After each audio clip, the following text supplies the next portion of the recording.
berhak untuk menerima zakat atau misalkan asnaf. Nah, Hai Ustadz, bagaimana saya ingin bersedekah tapi kedua orang tua saya sudah meninggal? Sedekah itu tidak akan mengurangi harta kita. Assalamualaikum warahmatullahi wabarakatuh. Waalaikumsalam warahmatullahi wabarakatuh.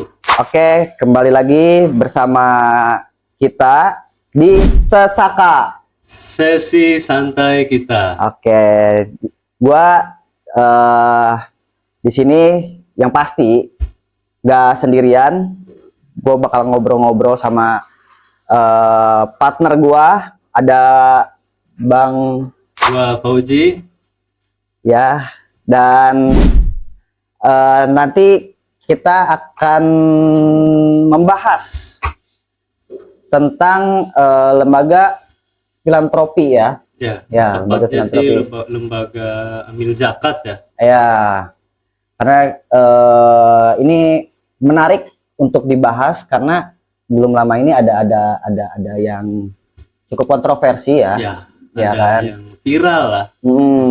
Maksudnya kalau kita lihat scroll TikTok itu kan, saya lihat ada berita tentang lembaga amil zakat yang seharusnya dana yang terkumpul itu disalurkan, akan tetapi ada kontroversi atau isu yang menyebar tuh duitnya dipakai untuk yang enggak seharusnya. Karena kan yang kita tahu kan kalau badan amil zakat itu pasti mengumpulkan dana dan menyalurkannya ke pihak-pihak yang berhak menerima. Cuman di akhir-akhir ini nggak lama ya, minggu-minggu ini kali ya. Ada segelintiran berita-berita yang cukup mungkin kayak kurang pantas aja gitu ya kalau lembaga yang harusnya menolong orang yang membutuhkan gitu kan, menyalurkan dananya lebih lebih terfokus sama yang kurang mampu, tapi ini malah sama lembaganya sendiri itu dipakai, jadi kurang-kurang gimana gitu. Nah, mungkin kita karena kita udah ngundang narasumber dari KUI. Oh iya. Apa itu? KUI itu apa tuh? KUI itu. Ya, perkenalkan dulu deh. KUI itu atau di sini kita dengan siapa, dan perkenalkan juga lembaganya. Silakan, Bang. Siap. Oke. Bismillahirrahmanirrahim. Assalamualaikum warahmatullahi wabarakatuh. Waalaikumsalam warahmatullahi wabarakatuh. Alhamdulillah ma ba'du. Terima kasih Bang Poji, Bung Tewe ya? Iya. Nih, rindu sekali nih saya sama Bung Tewe ini. Karena beberapa kali saya lihat di beberapa akun podcast di Harsa Sesaka ya. Iya di Sesaka. Lumayan cukup tren ya. Hits itu di dunia kaum milenial. Jadi saya senang. Iya. Bung Tewe saya lihat masih muda, lumayan cukup produktif. Ya. Jadi terima kasih buat rekan-rekan Sesaka dan teman-teman Harsa yang sudah memberikan kesempatan buat kita untuk sharing lah kira-kira, sharing knowledge lah kira-kira. Ya, itu juga karena kalau buat TW sih karena buat nambah wawasan ya. Ini kan sebagai media aja gitu. Masih gitu. Muda, masih haus pengetahuan. Harus sih kalau itu kayaknya, soalnya apalagi bab-bab yang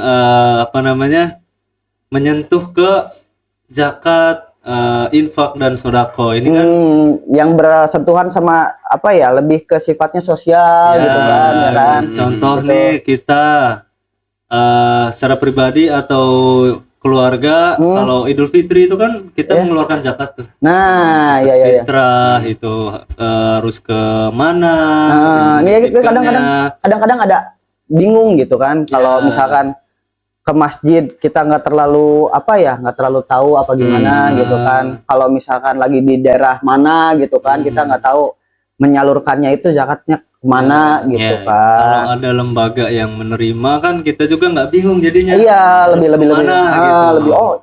ternyata terus ada ini selain karena emang cukup banyak jadi bingung gitu Ya, kan. betul. Nah, kalau udah tahu begini kebetulan juga kenal lagi kan. Nah, kan jadi nggak usah bingung-bingung deh gitu kalau mau zakat fitrah, mau ada infak sedekah gitu kan, lebih enak. Siap. Nah, silakan Lanjut. Siap. lanjut Bang. Terima kasih Bung Poji, Bung Tewe. Izin memperkenalkan diri, saya Subhan. Saya dari KUI. Nah, KUI itu ada singkatan ya. KUI itu Kalamul Umron Indonesia. Oh, Kalamul Umron Indonesia. Ya. Nggak inget nih. Ada Tangannya. lembaga ini nih. Ya, kawan-kawan, kita bagian dari lembaga amil zakat. Terus kemudian saat ini kita juga sedang berproses ikhtiar bagaimana mencari-cari dermawan, mencari dermawan, menyisihkan sedikit rezekinya, sedikit hartanya untuk sama-sama membangun, berkolaborasi untuk membantu kawan-kawan atau masyarakat yang memang sangat membutuhkan. Nah, perlu diketahui teman-teman netizen bahwa KUI ini juga bagian dari filantropi. Iya. Filantropi itu apa? Sebetulnya hampir sama ya. Hampir sama, intinya bergelut di dunia sosial. Nah, filantropi itu kan banyak ya. Iya. Baik itu misalkan kayak KUI ini. KUI ini kan itu lebih ke arahnya kemana gitu. Ya. Karena kan kalau yang lain ada dompet duafa lebih ke gimana gitu. Ya. Fokus-fokusnya. Iya, fokus-fokusnya KUI itu kemana gitu sebenarnya. Nah, filantropi itu kan beragam ya. Ada sifatnya, ada yang individu, kelompok, terus kemudian ada juga yayasan. Nah, kalau kita KUI ini kebetulan kita yayasan yang memang berbadan hukum, sudah berbadan hukum. Kita setara dengan badan amil zakat atau lembaga amil zakat kawan kita, misalkan dompet duafa, terus kemudian lembaga amil zakat, terus kemudian yatim mandiri. Nah, kita setara dengan itu. Oh iya. Nah, kebetulan kita KUI ini lembaga amil zakat yang memang atau yayasan berbadan hukum. Nah, fungsi lembaga amil zakat tuh apa saja sih? Mungkin ini ada sebagian teman-teman kita yang belum tahu, belum begitu fungsinya mengerti gitu seperti apa gimana. Iya. Atau mungkin kita juga sebetulnya nggak tahu, tapi sok tahu aja. Iya kan, maksudnya kita juga harus lebih kayak memahami, oh ini jalurnya gini loh, Iya. oh ini jalurnya gini loh, Iya. gitu kan. Nah, karena saya bagian dari orang hukum, tentunya karena KUI ini kan lembaga yayasan yang memang harus berbadan hukum, maka filantropi juga ada beberapa dasar atau beberapa regulasi yang memang harus menjadi payung hukum. Salah satunya Undang-Undang Nomor 16 Tahun 2011 tentang ZIS atau zakat infak sedekah. Terus kemudian Undang-Undang Nomor 41 Tahun 2004 tentang wakaf. Terus kemudian Undang-Undang Nomor 28 Tahun 2004 tentang yayasan. Terus kemudian ada terakhir itu Peraturan Pemerintah Nomor 42 Tahun 2006 tentang pelaksanaan undang-undang. Nah, kita juga mengarahnya ke sana. Nah, memang seperti Bung Pauji tadi menyampaikan, saat ini ada beberapa bahasanya itu menyalahgunakan, mungkin barangkali seperti menyalahgunakan organisasi atau menyalahgunakan wadah atau yayasan. Ya. Kita juga dapat informasi ada beberapa filantropi, karena filantropi itu kan ada sifatnya, ada individu, ada masyarakat, ada kelompok, ada yayasan. Nah, lembaga tersebut bahkan kelompok masyarakat tersebut ketika kami mendapatkan informasi, dia kemudian menyebar di beberapa tempat. Nah, kemudian uangnya itu seperti Bung Koji tadi disampaikan, itu disalahgunakan. Nah, insya Allah kita akan bisa memastikan kalau KUI, yayasan, lembaga amil zakat, terus bagian juga bisa jadi sebagai filantropi. Kalau kita sudah berbadan hukum, akta notarisnya sudah oke, Kemenkumhamnya sudah oke, NIB-nya juga sudah oke, bahkan kita sudah mendapatkan izin dari dinas sosial. Jadi lebih ini udah legal gitu. Jadi udah nggak perlu khawatir lagi gitu kan. Lembaga amil zakat yang terpercaya. Yang terpercaya ya gitu.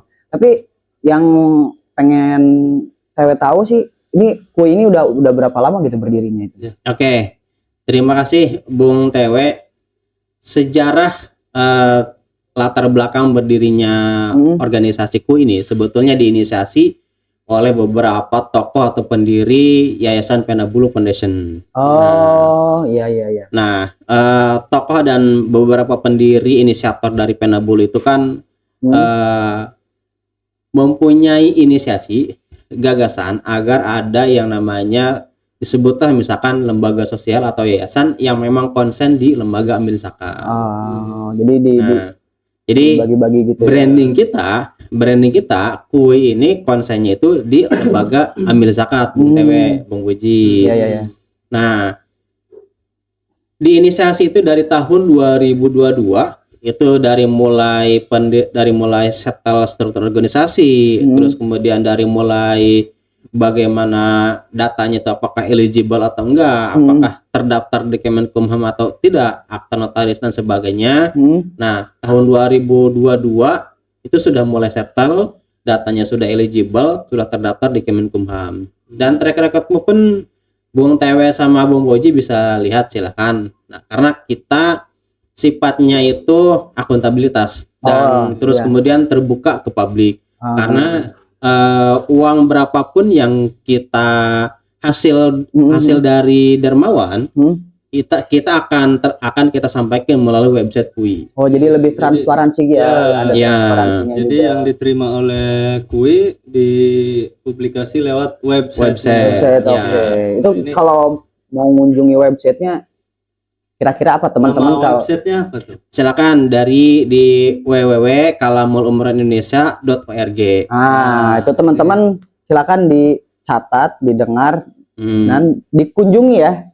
Bisa dikunjungi nanti tolong diedit ya di sini, oke? Ya, bisa gimana? Kalau pertanyaan dari saya begini, lembaga zakat itu kan mungkin punya program ya. Jadi uang yang dikumpulkan dari teman-teman misalkan yang donasi ke KUI ini akan disalurkan untuk program apa dan sasarannya ke siapa aja. Siap. Terima kasih Bung Puji. Nah, dari tahun 2022 data kita sudah eligible, terdaftar di Kemenkumham, struktur organisasi juga sudah settle. Itu tahun 2023 kita sudah mulai pendistribusian, karena waktu itu memang hasil dari uang dari dermawan memang belum banyak. Tapi kita karena ini amanah masyarakat, sebagaimana ketika tidak amanah berarti tarpol amanah, itu urusannya nanti hablum minallah sama Allah. Waktu itu kita sudah mulai mendistribusikan ke beberapa masyarakat yang memang membutuhkan. Tadi kembali ke pertanyaan Bung Puji, bahwa KUI ini akan konsen di isu pendidikan sama di isu kesehatan. Jadi lebih terfokus ke dua pendidikan dan kesehatan. Nah, beberapa lembaga amil zakat itu kan menjadi leading sektor atau core-nya itu yatim piatu, terus kemudian bunda yatim. Nah, kita pun sama, kita tidak berani meninggalkan anak yatim, terus kemudian anak yatim seperti ada beberapa yang memang orang yang memang berhak untuk menerima zakat atau misalkan asnaf. Nah, di KUI kita berbeda. Berbedanya selain daripada itu, coring kita itu ada di isu kesehatan sama di isu pendidikan. Nah, di isu pendidikan, nah kita saat ini belum berani memberikan informasi atau memberikan beasiswa kepada misalkan yatim piatu yang tidak mampu. Tapi kita lebih pada kita bisa support dari mana nih? Karena saat ini kan kita juga harus support bahwa tidak hanya negeri, tidak hanya swasta, pemerintah ini kan sedang mewajibkan gratis sekolah. Makanya kita tidak brandingnya kita saling support dalam hal misalkan ketika ada anak yatim piatu terus kemudian dia tidak punya seragam, nah kita KUI ini bisa berkontribusi di situ. Terus kemudian ketika misalkan si anak yatim piatu ini tidak punya tas, nah KUI ini bisa ke sana.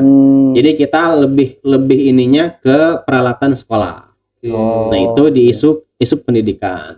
Nah kita juga akan kerjasama sama beberapa pondok pesantren yang memang ada yatim piatunya. Terus kemudian kita saat ini masih asesmen dalam hal data. Itu di isu pendidikan. Nah di isu kesehatan yang sudah berjalan itu kita karena kita kolaborasi juga sama kegiatan eliminasi TB.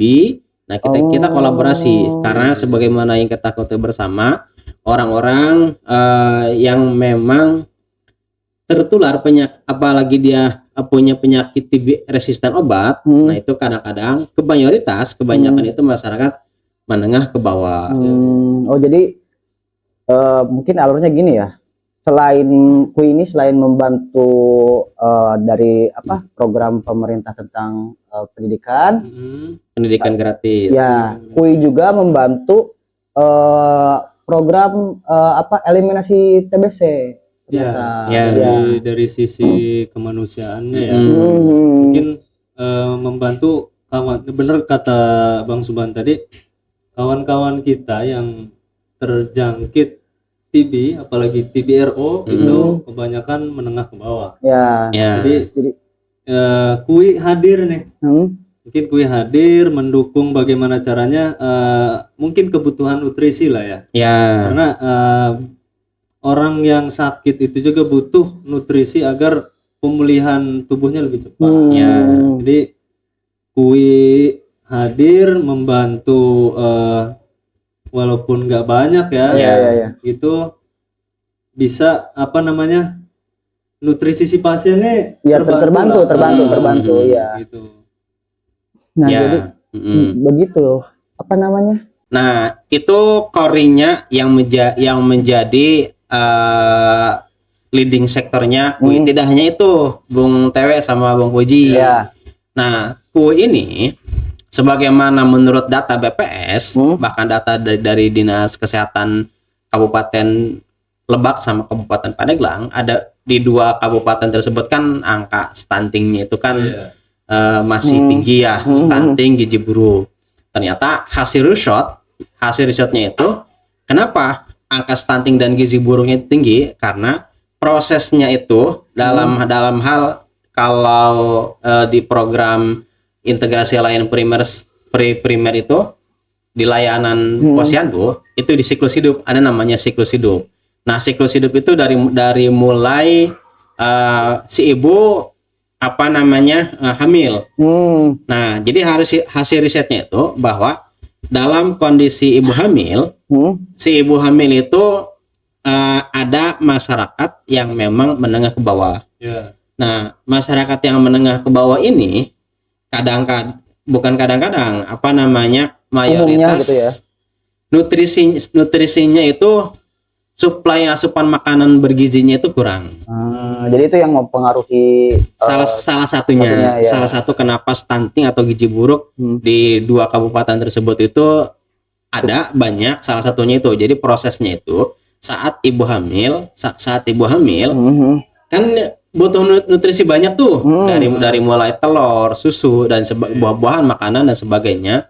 Nah, sementara karena kondisi keuangan, terus karena perekonomian, akhirnya seharusnya gizinya itu lebih banyak, akhirnya tidak seimbang, bahkan tidak sama sekali. Nah, KUI hadir. Nah, salah satu yang akan kita program tadi kata Bu Oji itu kegiatan atau misalkan dalam hal program kerja KUI, nanti uang yang terkumpul dari hasil dari dermawan kita akan distribusikan ke ibu-ibu hamil yang memang sangat butuh nutrisi, apalagi ibu hamil tersebut dia dalam proses perekonomiannya itu menengah ke bawah. Ya, jadi mungkin kurang apa ya? Kurang bisa mencukupi apa yang seharusnya apa ya? Bayi yang dikandung tuh terpenuhi nutrisi gizinya. Ya. Jadi akhirnya timbullah setelah dilahirkan mungkin stunting itu ya, penyakit karena lebih rentan ya kan? Seperti itu. Nah, jadi kalau menurut saya sendiri ya ini lembaga yang bukan cukup sih, bagus dan membantu gitu kan, karena apa isu-isu terkhusus di Banten atau di wilayah kabupaten-kabupaten yang kurang apa ya, terlirik lah mungkin oleh pemerintah, dibantu oleh KUI. Nah, ini luar biasa sih, ini luar biasa. Terima kasih. Satu tambahan lagi. Boleh. Tambahan dari kami. Nah, kebanyakan ketika misalkan beberapa lembaga sosial atau yayasan itu ketika memberikan distribusi uang, ketika sudah mendistribusikan tidak ada follow-up-nya. Tidak ada kalau bahasa kekiniannya tidak berkelanjutan. Monitoringnya bagaimana, seperti apa, ketika sudah memberikan bantuan ya sudah. Nah, kalau KUI tidak, jadi kita akan berjenjang, Bung Puji sama Bung TW. Jadi ketika misalkan kita sudah mendistribusikan hasil amanah dari para dermawan ke ibu hamil yang membutuhkan, kita akan follow up. Nanti kita akan ada kelas ibu hamil dan sebagainya. Oh, diklasifikasi lagi kali ya? Ya, makanya gitu. Saat ini kita sedang berproses asesmen bagaimana ya hasil dari donasi kita akan distribusikan. Saat ini kita sedang asesmen. Oh, lagi ya. Nah, itu follow up-nya, itu follow up yang pertama. Follow up yang kedua, nah kita juga ada bagian saudara kita yang memang tadi tuh kata ini disampaikan sama Bung Woji bahwa pasien RO ini kan rentan untuk menular, terus kemudian perekonomiannya menengah ke bawah. Nah, kita juga akan ada yang namanya bagaimana pemberdayaannya. Pemberdayaan dari mulai misalkan dia kerajinan tangan, terus kemudian bagi home industry. Jadi mainstreamingnya, ekstrimnya kita tidak hanya memberikan uang, tapi kita juga bagaimana polanya memberdayakan masyarakat melalui UMKM. Oh, jadi lebih membangun. Ya, meningkatkan ekonominya juga. Jadi. Betul. Kita sampai ke sana. Jadi dari mulai struktur organisasi, terus kemudian dari mulai rencana kerja, terus kemudian dari mulai follow up-nya, terus kemudian dari mulai bagaimana ketika sudah memberikan bantuan, tapi kita ada pertemuan berkala. Oh, dirawat lah. Iya, istilahnya dirawat. Ya. Tidak kita kasih lalu kita tinggalkan gitu. Ya. Karena sering-seringnya mungkin yang apa ya, yang mungkin hanya diberikan begitu saja, itu tidak dipakai dengan seharusnya gitu kan, sama yang udah di kalau ada pengawasan, diarahin, oh ini buat ini, lebih terarah lah gitu kan. Manfaatnya lebih lebih berpengaruh ke diri si penerima zakat tersebut gitu. Nah, dan sekarang gini ya, tadi yang saya simak itu kan programnya luar biasa nih KUI ya. Iya. Dari sisi kemanusiaan, misalkan dari sisi pendidikan tadi membantu kawan-kawan kita yang kurang mampu, mungkin dari sisi ekonominya ya memang betul. Sekarang ada program dari pemerintah sekolah wajib gratis SD dan SMP, baik itu negeri atau yang swasta. Tapi di sisi lain ada juga bebannya tuh bukan hanya beban ekonomi di pembayaran SPP mungkin ya. Ada juga kawan-kawan kita yang membutuhkannya di kayak belum kebeli seragam. Nah, iya. Kebutuhan sekolahnya yang lain-lain gitu kan.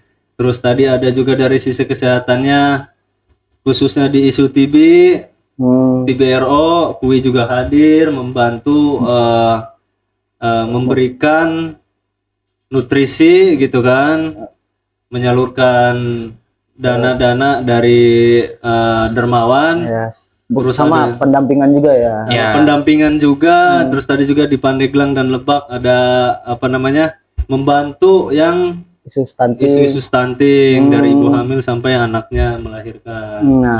Nah, gimana sih? Ini kan tadi programnya bagus banget ya. Nah, iya. Nah, mungkin teman-teman juga belum tahu nih, Bang. Bagaimana cara kita bisa berinfak, bersodako ke lembaga kue. Nah, itu lewat apa aja, bisa online atau offline atau seperti apa? Atau harus datang ke kantor apa gimana? Ya. Oke, itu bagian dari kalau di program kita itu ada pendayagunaan, termasuk bagaimana mencari donasi. Nah, di kita itu ada tim kita ya. Tim kita itu ada yang dari Kabupaten Tangerang juga ada. Terus kemudian yang di Kota Serang, Kabupaten Pandeglang sama Kabupaten Lebak juga kita ada. Nah, kami informasi nih asesmen kami. Jadi asesmen awal ya, kita patut diduga ada salah satu siswa itu kalau sekarang itu sekitar kelas 2 SD lah, 2 atau 3 SD. Nah, itu faktor utamanya itu broken home. Jadi ibu dan bapaknya itu berpisah lah, berpisah. Sehingga si ibunya tidak mau bertanggung jawab, si bapaknya juga tidak bertanggung jawab. Alhasil anaklah yang jadi korban. Nah, saat ini siapa yang ngurusin neneknya? Nah, akhirnya ketika sekolah kadang dia pakaian yang kemarin dipakai lagi, 3 hari yang kemarin dipakai lagi, sampai ada informasi dalam 1 hari pun kadang dia nggak makan. Terus kemudian kadang ketika melihat kawan-kawannya lagi jajan, dia juga nggak jajan. Itu sih baru data awal kita ya. Itu dari hasil settlement kita dari tim Pandeglang. Nah, dari Bung Koji tadi menyampaikan, nah kira-kira bagaimana mekanismenya. Nah, kita pendayagunaan termasuk dari open donasi kita itu ada 2. Dan kalau online ada sifatnya online, ada offline juga. Nah, kalau online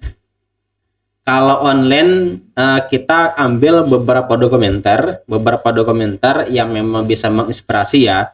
Nah, termasuk ini bagian dari ikhtiar kita, ini podcast ini nih, Sesaka.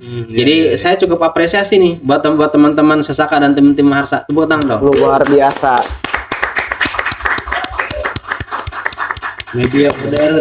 Ya, karena ini bagian dari ikhtiar kami, salah satu cari dermawan melalui online. Nah, online kita mekanismenya bisa podcast dan menyampaikan beberapa dokumenter yang memang support dan mendukung. Dari website juga ya mungkin ya. Nah, di website juga. Silakan teman-teman, kawan-kawan yang ingin berdonasi online itu bisa. Nanti bisa di website. Itu ada di website kita di www.kalamulumrohindonesia.org. Itu yang online. Nah, yang offline kita saat ini sedang berusaha berikhtiar. Salah satunya kita ada celengan sedekah. Nah, celengan sedekah. Ini proses perizinannya sedang kita urus. Terus khususnya ke beberapa minimarket ternama ya. Nah, tetapi kayak misalkan restoran ternama, terus kemudian kami anggap itu juga datanya mumpuni, terus kemudian ramenya lumayan. Nah, kita sudah menempatkan beberapa titik melalui celengan sedekah. Ya, mungkin di tempat-tempat umum kayak gitu. Ya, tempat-tempat umum. Kita sudah memberi distribusi celengan sedekah itu di Kabupaten Tangerang, Kota Serang, Pandeglang, sama rencananya kita Lebak. Berarti skalanya ini udah satu provinsi berarti. Ya, itu sih mimpi besar kita. Karena sebagaimana yang kita ketahui bahwa Banten ini apa namanya angka kemiskinannya menurut data BPS itu angka kemiskinan dan angka penganggurannya itu masih cukup tinggi. Ini melalui offline ya. Ini offline. melalui offline. Jadi Bung Tewe sama Bung Poji jangan khawatir. Jangan khawatir ketika misalkan sudah memberikan sebagian rezekinya, baik besar ataupun kecil, kita akan terima. Baik itu misalkan bisa transfer langsung ke QR, atau ke nomor rekening. Oke, Bang apa itu? Pakai ini. Saya nggak apa-apa nih nyebutin Bang. Apa? Bank BNI kita. BNI, Oh. oke. Pakai Bank Mungkin nanti BNI. ininya rekeningnya bisa bisa. di Ya, ini ada nomor buat- rekeningnya nih dari 1422 sekian. Nah, itu kalian nanti bisa teman-teman nih bisa untuk kalau yang mau donasi gitu sekalian membantu program KUI untuk tadi mengentaskan kemiskinan, membantu anak-anak yang di jenjang sekolahnya mungkin kurang mampu dan juga di kesehatan. KUI juga membantu eliminasi TBC dan stunting juga ya. Ya. Jadi buat kalian yang punya uang lebih bisa didonasikan lewat rekening yang tadi. Oke. Ya. Bisa offline melalui celengan sedekah, ya. Bisa online juga melalui transfer ke nomor rekening yang nanti akan jalan di bawah layar ya. Ya. Nah ini ngomong-ngomong udah cukup lama juga gitu ngobrol ya, Bang ya. Waduh, Siap. kenapa nih ada apa nih? Haus. Oh. Boleh itu minum dulu ya. Ini dia. Ini ada minuman syukur. Silakan Bang. Susu Bisa- bisa- kurma Al-Hisam. Oh, Ini iya. campuran susu dan kurma yang menurut saya sangat enak. Ini nanti teman-teman bisa menghubungi Ibu Khairun Nisa untuk Nah. membelinya. Nanti nomor ini salah satu UMKM yang apa namanya? Coba nanti teman-teman cobain sendiri deh. Coba. Nanti nomor teleponnya kita ini aja ya. Oke. Editor Ada di di deskripsi. deskripsi. Kalau mau pesen bisa nanti tinggal di mungkin sementara masih pakai nomor WhatsApp. Ya. Nggak apa-apa, Yang penting nanti. kalian kalau mau coba ini susu kurma, kalian tinggal buka deskripsi, klik deskripsinya, langsung check out, beli sekarang, cobain khasiatnya. Ini waduh, udah nggak sabar banget ini. Saya coba dulu ya. Bismillahirrahmanirrahim. Oh, dicoba nih ya. Ya. Ini ternyata produk UMKM ya. Cuaca panas kayak gini, gerah. Waduh, minum susu kurma emang cocok banget. Seger kan? Kalian harus coba sih ini. Kurma yang pasti halal sih kalau udah kurma gini mah. Luar Susu biasa. kurma syukuri yang kita terima. Mantap, luar biasa. Aduh, nggak minum ini. Ini bisa kolaborasi sama KUI ini. Nah, ini coba dikomunikasikan aja mungkin Bang ya. Siap. Ya, mungkin banyak juga jalan-jalan jalan kebaikan ya. Mungkin ini juga melalui kerjasama dengan susu kurma Al-Hisam kan, KUI juga bisa nanti kolaborasi lah. Ya. Enak banget, Bang. Manisnya kerasa, susunya kerasa, kurmanya kerasa. Wah, ini udah perpaduan yang mantap banget. Apalagi dingin. Apalagi dingin. Wah. Aduh, pengen lagi. Nikmat. Ya, oke. Silakan dilanjut. Ya. Nih, Bang Subar. Kita kan setiap orang diberikan rezeki oleh Allah. Dan sebagian rezeki kita itu juga ada hak kawan-kawan kita.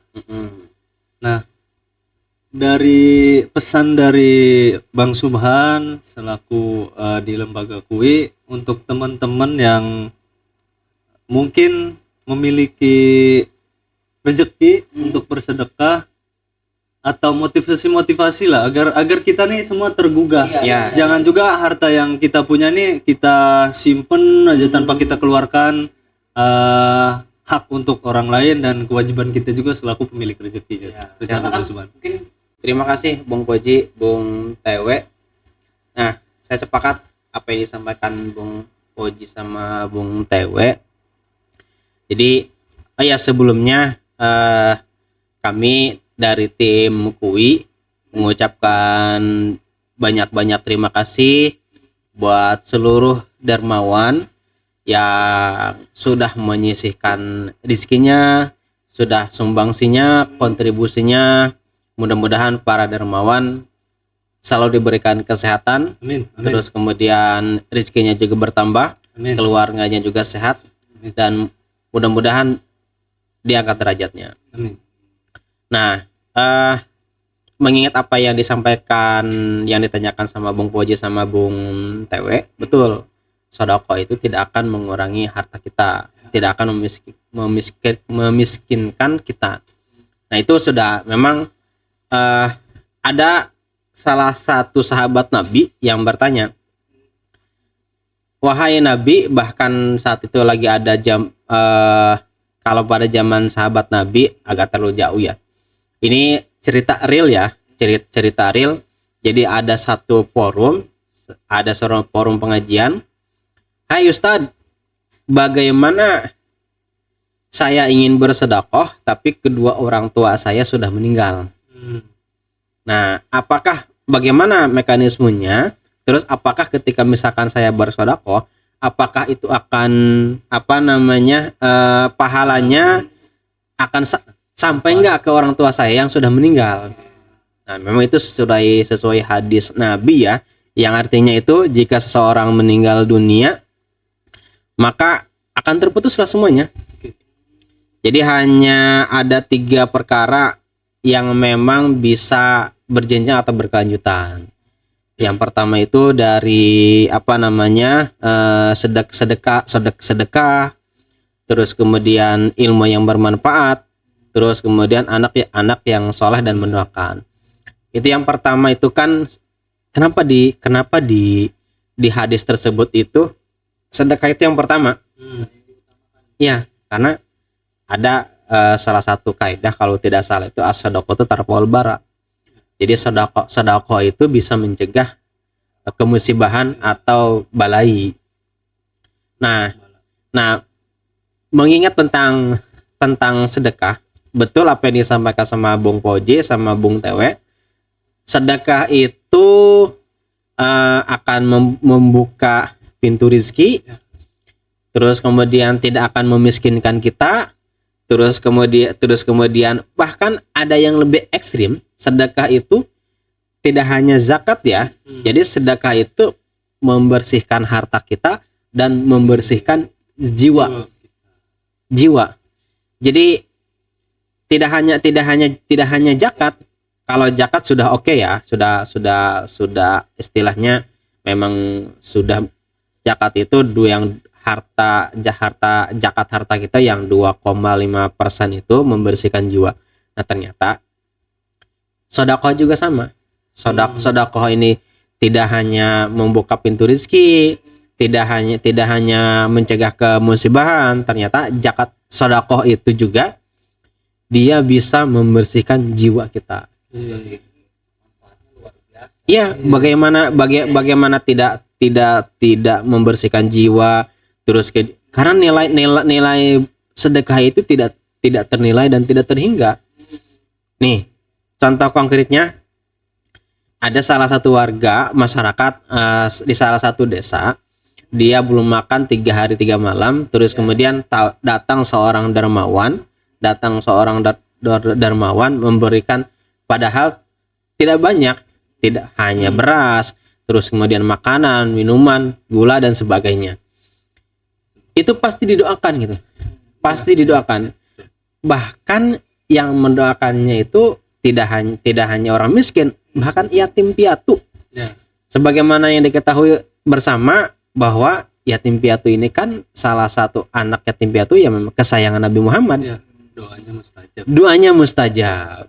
Kira-kira begitu. Bisa jadi kita ini yang banyak dosa doanya belum diijabah karena kita harus tahu diri juga. Oh, saya barangkali misalkan banyak dosa di sini. Tapi melalui dengan sedekah, si yang bersangkutan mendoakan, apalagi yatim piatu, asnaf, atau apalagi dia itu sudah sudah yatim piatu, tidak punya pekerjaan sebagainya, mendoakan. Tadi kata Bang Boji, doanya itu istajib.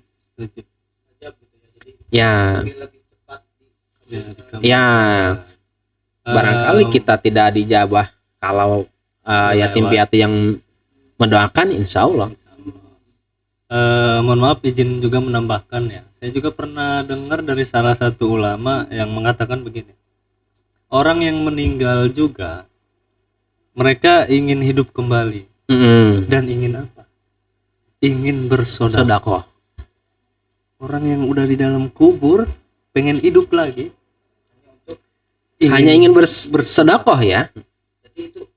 Karena pahala sedekah tuh, apalagi yang sifat sedekah jariah itu, pahalanya akan terus didapatkan oleh orang yang bersedekah ya. Jangan diragukan, akuntabilitasnya ini sudah bagus, program-programnya juga sudah banyak dan bagus. Tinggal teman-teman ini juga kita dari KUI menerima sodako atau infak dari teman-teman, kita juga akan mendistribusikannya dengan baik gitu kan.